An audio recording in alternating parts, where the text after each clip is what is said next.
Welcome to Kanishka kitchen. இன்றைக்கி நம்ம காலையில் இட்லிக்கு வந்து ஒரு இட்லி கடை குருமா செய்ய போகிறோம். கடப்பா போட்டிருக்கோம் நம்ம இதில் சேனலில். இருந்தாலும் இது வந்து இட்லி கடைக்கான குருமா.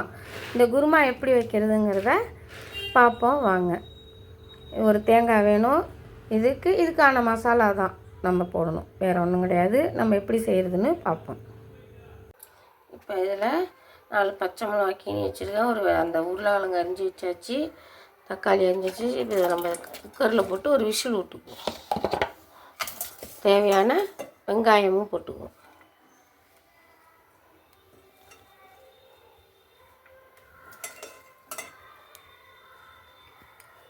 மூடி ஒரு 2 விசில் விட்டு வச்சுக்குவோம். கருவேப்பிலை ஒரு கொத்து, ஒரு சின்ன பூண்டு, கொஞ்சம் இஞ்சி, 4-5 பச்சை மிளகா, ஒரு தேங்காய் துருவினது,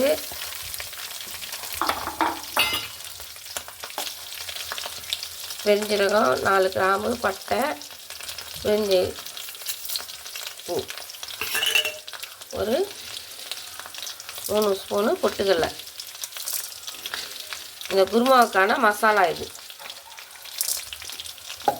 இதில் தேவையான வெங்காயம் இதை போட்டு கொஞ்சம் வதக்கி எடுத்துக்குவோம். நம்ம இந்தமாரி ஒரு அரை வதக்கு வதக்கினா போதும், ரொம்ப தேங்காயெலாம் போட்டு வதக்க வேண்டாம். இப்போ இதை நல்லா ஆற வச்சு அரைச்சிக்கிட்டு வந்துடுவோம். நல்லா இந்த காய், வெங்காயம், தக்காளிலாம் வெந்திருக்கு. இதை சும்மா ஒரு கடை கடைஞ்சி நம்ம இந்த வெந்நீரில், குண்டானில் இருக்கிற வெந்நீரில் போடுவோம். இதை போட்டு நல்லா கொதிக்க விடுவோம்.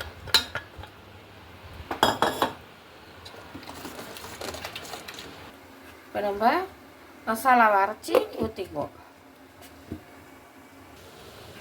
இப்போ இதில் அரைச்சி நல்லா ஊற்றிக்குவோம். கொதிக்கிட்டு விடணுமா, தேவையான உப்பு போட்டுக்குவோம்.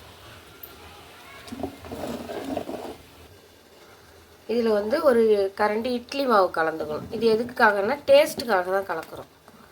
இந்த இட்லி மாவு கலந்தால் இன்னும் டேஸ்ட்டு கொடுக்கும். அதுக்காக இந்த குருமா இட்லி கடை குருமாவில் இதுதான் ஸ்பெஷல் வைக்கிறது. இது ஒரு கரண்டி இட்லி மாவு கலந்தால் நல்லாயிருக்கும். இது மாதிரி நல்லா கொதிக்கணும். கொதிச்சிருச்சு. இப்போ இறக்கி தாளித்து விட்டுடுவோம். தாளிப்புக்கான இது பொருள்: கிராம்பு, 1 ஸ்பூன் பெருஞ்சீரகம், பட்டை, இலை, பிரியாணி இலை எல்லாத்தையும் போட்டு தாளிப்போம்.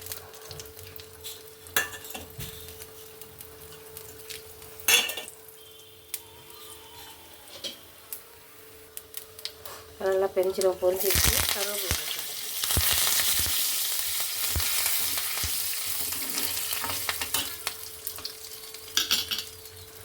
எடுத்து குருமாவில்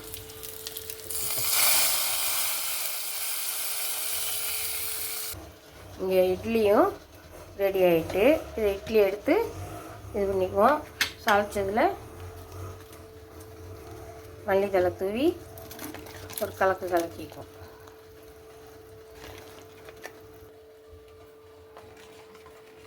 இந்த இட்லியில் அப்படியே முங்குற மாதிரி ஊற்றணும். அப்போ தான் இந்த குருமா டேஸ்ட்டாக இருக்கும் சாப்பிட. அந்த இட்லியும் குருமாவும் ஊறி சாப்பிட்டா நல்லாயிருக்கும். இதேமாரி நீங்களும் செஞ்சு சாப்பிடுங்க. ஷேர் பண்ணுங்கள், கமெண்ட் பண்ணுங்கள், லைக் பண்ணுங்கள், சப்ஸ்கிரைப் பண்ணுங்கள். நன்றி.